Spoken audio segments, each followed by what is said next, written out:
የኤርትራ አየር ኃይል ትዕዛዝ ተሰጠው። ኢሳያስ አፈወርቂ አየር ኃይሉ ለግዳጅ እንዲዘጋጅ በተጠንቀቅ ሆኖ እንዲቆም አዘዋል። ሻዕቢያ ይህን ትዕዛዝ የሰጠው የሻዕቢያ ወታደሮች በወልቃይት አቅጣጫ ከህወሓት ታጣቂዎች ጋር በመሆን መጠጋታቸው በተሰማበት ወቅት ነው። በዝርዝር ትሰሙታላቸው። የመከላከያ ኃይል ከራያ ቀጠና መውጣቱን ተከትሎ በሺዎች የሚቆጠሩ ሰዎች ተፈናቀሉ። ነዋሪዎቹ ጦርነት ሊነሳ ይችላል በሚልና ህወሓት ጥቃት ሊከፍትብን ይችላል በሚል ስጋት ነው አካባቢያቸውን ጥለው የሸሹት። ታዳምጡታላቸው። ዶክተር ደሳለኝ ጫኔ በቀጣዩ ምርጫ እንደማይወዳደሩ መናገራቸውን ተከትሎ በርካታ አስተያየቶች እየተሰጡ ነው። ዶክተር ደሳለኝ በቀጣይ በምን አይነት መንገድ እንደምታገል አሳውቃለሁ ማለታቸው እያነጋገረ ይገኛል። ጀዋር መሐመድ በበኩሉ ዶክተር ደሳለኝን አሞካሽቶ ምስጋና አቅርቧል። በዘገባችን አካተነዋል። ፕሬዝዳንት ዶናልድ ትራምፕ የቀድሞ ፕሬዝዳንት ባራክ ኦባማና ቀዳማዊት እመቤት ሚሼል ኦባማን እንደ ዝንጀሮ አድርጎ የሚያሳይ ይዘት ያለው ዘረኛ የማህበራዊ ቪዲዮ ገጻቸው ላይ ከለጠፉ በኋላ ጠፉ። ይቅርታም አልጠይቅም ብለዋል። ጤና ይስጥልኝ።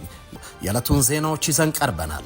ቻናላችንን ላይክ፣ ሼር እና ሰብስክራይብ ታደርጉ ዘንድ በመጋበዝ ወደ ዝርዝር ጉዳዮች ተሻገር። የመከላከያ ኃይል ከራያ ቀጠና መውጣቱን ተከትሎ በሺዎች የሚቆጠሩ ሰዎች ተፈናቀሉ።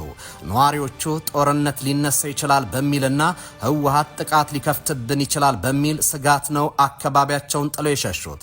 በትግራይና በአማራ ክልል የይገባኛል ጥያቄ ከሚነሳባቸው አካባቢዎች አንዱ የሆነው የራያ አካባቢ ነዋሪዎች በየጊዜው በሚለዋወጥ አስተዳደርና በሚከሰት ግጭት ምክንያት ሰላማዊና የተረጋጋ ህይወት ከራቃቸው ዓመታት ተቆጥረዋል። የሰሜኑን ደም አፋሳሽ ጦርነት ተከትሎ በአማራ ክልል ስር የገባው አካባቢው ከዚያ በኋላ አንዴ በትግራይ ጊዜ አስተዳደር፣ ሌላ ጊዜ በአማራ ክልል፣ ከዚያም በፌዴራል ኮማንድ ፖስት ስር ሲተዳደር ነበር። በዚህ ምክንያትም የትራንስፖርት፣ የትምህርትና ሌሎች መንግስታዊና ማህበራዊ አገልግሎቶች ወጥነት በሌለውና በተቆራረጠ መልኩ ሲሰጡ ቆይቷል። ባለፈው ሳምንት ጥር 22 2018 ዓ.ም በአካባቢው ተሰማርቶ የጸጥታ ሁኔታን ሲያስከብር የነበረው መከላከያ ሰራዊትና የፌዴራል ፖሊስ ለቆ ከወጣ በኋላ አካባቢው በሰሜኑ ጦርነት ወቅት የፌዴራል መንግስቱ ጋር ሲዋጉ በነበሩበት የትግራይ ኃይሎች ስር ገብቷል። በዚህም በ10 ሺዎች የሚቆጠሩ በተለይ የአማራ ተወላጆች የሆኑ ነዋሪዎች ወደ አጎራባች አካባቢዎች መፈናቀላቸውን ተፈናቃዮችና ባለስልጣናት ለቢቢሲ ተናግረዋል። ለደህንነታቸው ሲባል ስማቸው እንዲጠቀስ ያልፈለጉ የአካባቢው ነዋሪዎች በአሁኑ ወቅት በርካታ ሰዎች መፈናቀላቸውን ለቢቢሲ ተናግረዋል። የአካባቢው ነዋሪ የሆኑ አንድ ግለሰብ ብዙ ህዝብ ነው የተፈናቀለው፣ ይህንን ለማወቅ ከተማው ላይ ያለው ሁኔታ ማየት በቂ ነው ሲሉ ተናግረዋል። ከተማው ባዶ ነው፣ የተፈናቀሉ ሰዎች ምን ያህል እንደሆኑ ግን አላውቅም ብለዋል። እነዚህ የተፈናቀሉ ሰዎች ያረፉበት ቦታ እንደሌለ የገለጹት ነዋሪው በሆቴል አልጋ ይዘውና ለ3-4 ቤት ተከራይተው እንደሚገኙም ተናግረዋል። ለዚህም በአንድ ቀን ላልጋ ብቻ በትንሹ 400 ብር ለመክፈል ተገደዋልም ብለዋል። ስማቸው እንዳይጠቀስ የጠየቁ በአማራ ክልል የተሾሙት የቀድሞ አካባቢው ባለስልጣን በበኩላቸው ከ60 ሺህ በላይ ነዋሪዎች መፈናቀላቸውን ተናግረዋል። የተፈናቀሉት ሰዎች ከ60 ሺህ በላይ ይሆናሉ። ከራያ አካባቢ ከሚገኙ 6 ወረዳዎች ነው የተፈናቀሉት። ወደ ቆቦ፣ ወልዲያ፣ ሰቆጣ፣ ደሴ እንዲሁም ወደ ሌሎች አካባቢዎች ይሄዳሉ ብለዋል። ቢቢሲ የቀድሞም ባለስልጣኑ የጠቀሱት ቁጥር ከገለልተኛ ወገን አልተረጋገጠም። የቆቦ ከተማ ከንቲባ የሆኑት ኃይለ አብ ወንድማገኝ በከተማዋ በተለያዩ ቦታ የተፈናቀሉ ሰዎች እንደሚገኙ፣ ነገር ግን የተፈናቃዮች ቁጥርና ያሉበት ሁኔታን ለማወቅ አመራሮች መረጃዎችን እያሰባሰቡ እንደሆነ ሲደርሳቸው እንደሚገልጹም ተናግረዋል። የሰሜን ወሎ ዞን አደጋ መከላከልና ምግብ ዋስትና ማስተባበሪያ ጽሕፈት ቤት ኃላፊ አለሙ ይመር በበኩላቸው በጉዳዩ ላይ እየተነጋገሩ እንደሆነ ገልጸው ቆይተን እንድንደውል ከነገሩም በኋላ ስልካቸው ሳይነሳ ቀርቷል። ከአካባቢው ከተፈናቀሉት በተጨማሪ እዚያ ያሉ ነዋሪዎች በስጋት ውስጥ መሆናቸውን ገልጸዋል። አላማጣ ከተማ የሚኖሩ አንዲት እናት ሰዎች ተፈናቅለው እንደወጡና እርሳቸው ግን ከቤተሰባቸው ጋር ተደብቀው እንደሚገኙ ተናግረዋል። ልጆቼን ይዤ በወጣ ምን አበላቸዋለሁ? የትስ አርፋለሁ ብዬ አልወጣሁም፣ ግን በስጋት ውስጥ ነው ያለሁት ብለዋል። አካባቢውን የተቆጣጠሩት የትግራይ ኃይሎች ፖሊስ ጣቢያዎችን ጨምሮ ቢሮዎችን መክፈታቸውን የገለጹት ነዋሪዎች የሃይማኖት አባቶችና ሽማግሌዎችን ጨምሮ ሰዎች ታፍነው እንደሚወሰዱ እንደሚታሰሩና በከተማዋ ከፍተኛ ዘረፋ እንደሚፈጸም ታፍነው ተወስዷል ያሏቸውን ሰዎች በስም ጠቅሰው ተናግረዋል። ከዚህ በተጨማሪ ባንኮች ቀደም ብሎ 1000 ብር ማውጣት እንደሚፈቀድላቸው ነገር ግን አሁን ላይ ይህ እንደሌለ በመግለጽ እናቶች የዕለት ፍጆታ ለመግዛትና ልጆቻቸውን ለመመገብ ተቸግረናል ሲሉ ያሉበትን ሁኔታ አስረድተዋል። በተለያዩ አካባቢዎች በተዘረጉ ኬላዎች ፍተሻ እንደሚያደርጉና ማንነትን በመለየት ኢላማ እንደሚደረጉም ተናግሯል። የፋይዳ መታወቂያ ካገኙም ይሰባብራሉ ሲሉ ከሰዋል። የኤርትራ አየር ኃይል ትዕዛዝ ተሰጠው። ኢሳያስ አፈወርቂ አየር ኃይሉ ለግዳጅ እንዲዘጋጅ በተጠንቀቅ ሆኖ እንዲቆም አዘዋል። ሻዕቢያ ይህን ትዕዛዝ የሰጠው የሻዕቢያ ወታደሮች በወልቃይት አቅጣጫ ከህወሓት ታጣቂዎች ጋር በመሆን መጠጋታቸው በተሰማበት ወቅት ነው። ኤርትራ አየር ኃይሏን በተጠንቀቅ እንዲቆም ማዘዟ ኢስት አፍሪካን ድረገጽ ዘግቧል።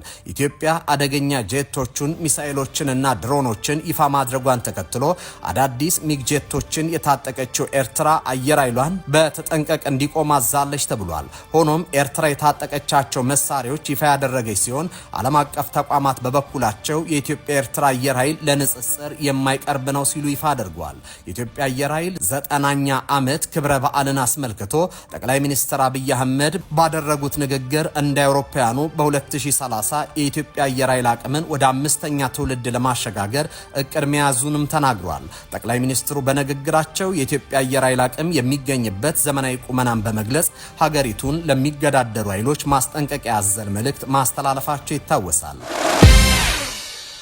ዶክተር ደሳለኝ ጫኔ በቀጣዩ ምርጫ እንደማይወዳደሩ መናገራቸውን ተከትሎ በርካታ አስተያየቶች እየተሰጡ ነው። ዶክተር ደሳለኝ ቀጣይ በምን አይነት መንገድ እንደምታገል አሳውቃለሁ ማለታቸውም እያነጋገረ ይገኛል። አቶ ጀዋር መሐመድ በበኩሉ ዶክተር ደሳለኝን አሞካሽቶ ምስጋና አቅርቧል። በህዝብ ተወካዮች ምክር ቤት ስብሰባዎች ላይ ጠንካራ ጥያቄዎችንና ትችቶችን በመሰንዘር የሚታወቁት የፓርላማ አባሉ ዶክተር ደሳለኝ በመጪው 7ኛ አጠቃላይ ምርጫ ላለመወዳደር መወሰናቸውን አስታውቀዋል። ዶክተር ደሳለኝ እዚህ ውሳኔ ላይ ካደረሷቸው ምክንያቶች አንዱ ነፃና ሰላማዊ ፍትሃዊ ምርጫ ለማካሄድ የሚያስችል ምቹ መደላድል አለመኖሩ እንደሆነ ገልጸዋል። ዶክተር ደሳለኝ በ6ኛው አጠቃላይ ምርጫ የባህር ዳር ከተማን ወክለው ከተመረጡ በኋላ ከ2014 ዓ.ም መጀመሪያ አንስቶ በአገሪቱ ህግ አውጪ ምክር ቤት ውስጥ አባል ሆነው ቆይተዋል። የምክር ቤት አባሉ በመጪው ግንቦት ለሚካሄደው ጠቅላላ ምርጫ በእጩነት ስለመመዝገብ አለመመዝገባቸው ከመራጮች ከደጋፊዎችና ከመገናኛ ብዙሃን በተደጋጋሚ ጥያቄ ሲቀርብላቸው መቆየቱን ገልጿል። የኢትዮጵያ ምርጫ ቦርድ ይፋ ባደረገው የጊዜ ሰሌዳ መሰረት ጥር 1 ቀን የጀመረው የእጩዎች ምዝገባ በመጪው እሁድ የካቲት 1 ቀን ይጠናቀቃል። ቀድሞ በሊቀመንበርነት ጭምር ከመሩት አብን የለቀቁት ዶክተር ደሳለኝ ሌሎች ፓርቲዎችን ወክለው በመጪው ምርጫ እንደሚወዳደሩ ጥያቄ ቀርቦላቸው እንደነበርም አመላክቷል። አንዳንድ ፓርቲዎችም ባህር ዳርም ሆነ አዲስ አበባ በፈለኩበት ቦታ በእጩነት እንድቀርብ እድሉን ሰጥተው ነበር ብሏል። በጉዳዩ ላይ አስተያየቱን ያጋራው ፖለቲከኛ ጀዋር መሐመድ በበኩሉ ትክክለኛ የተቋሚ ድምጽ ማጣት ሲል ውሳኔውን ገልጾታል። ጀዋር መሐመድ አቋሙን በገለጸበት አጭር ጽሁፍ ዶክተር ደሳለኝ ጫኔን በአሁኑ ፓርላማ ውስጥ የነበሩ ብቸኛ እውነተኛ የተቋሚ ድምጽ ሲል ገልጿቸዋል። እሳቸው በመጪው ምርጫ ለመወዳደር መወሰናቸው በምክር ቤት ውስጥ የነበረውን የተቃውሞ ሚና ይበልጥ እንደሚያጠባው አመላክቷል። መንግስት ምርጫውን ታማኒነት እንዲኖረው የተለያዩ ድርጅቶችንና ግለሰቦች እንዲሳተፉ እንዲሁም የተወሰኑ ወንበሮችን እንደሚሰጣቸው ቃል በመግባት ለማሳመን ቢሞክርም እስካሁን ግን እድል አልቀናውም ሲል ጀዋር ተይችቷል። ይህ የኦፌኮ አባል ጀዋር አስተያየት የወጣው የኢትዮጵያ ብሔራዊ ምርጫ ቦርድ የእጩዎችን ምዝገባ ጊዜ ማራዘሙን ይፋ ባደረገበት ዕለት ነው። የጀዋር መሐመድ ትችት ምርጫው ከመካሄዱ በፊት በገዢው ፓርቲና በዋና ዋና ተቋሚ ኃይሎች መካከል ያለውን አለመተማመን ሆነ ብሎ ለማስፋት በሚል የተሰጠ አስተያየት ነው ሲሉ በርካቶች እየተቹት ይገኛሉ። አቶ ጀዋር የሰላማዊ ጊዜ ፖለቲከኛ አይደሉም፣ ከሰላም ይልቅ የአመጻ ሂደት ይቀናቸዋል የሚሉ ተንታኞች አሁንም ይህንን አይነት አካሄድ እንዲሰፋ እየሰሩ ነው በማለት ትችታቸውን አቅርበዋል። ፕሬዝደንት ዶናልድ ትራምፕ የቀድሞ የአሜሪካን ፕሬዝደንት ባራክ ኦባማና ቀዳማዊት እመቤት ሚሼል ኦባማን እንደ ዝንጀሮ አድርገው የሚያሳይ ይዘት ያለው ዘረኛ የማህበራዊ ሚዲያ ቪዲዮ ገጻቸው ላይ ከለጠፉ በኋላ ጠፉ። አጠቃላይ ቪዲዮ 62 ሰከንድ ርዝማኔ ያለው ሲሆን The Lion Sleeps Tonight በሚል ማጀባይ ሙዚቃ አለው። በቪዲዮ መጨረሻ ላይ ባራክና ሚሼል ኦባማን እንደ ዝንጀሮ አድርጎ የሚያሳይ ክፍል ይታያል። እንደ አውሮፓውያኑ በ2020 የተካሄደው ምርጫ ተጭበርብሯል የሚል ይዘት ያለው ቪዲዮ ትራምፕ በማህበራዊ ሚዲያ ገጻቸው አጋርተዋል።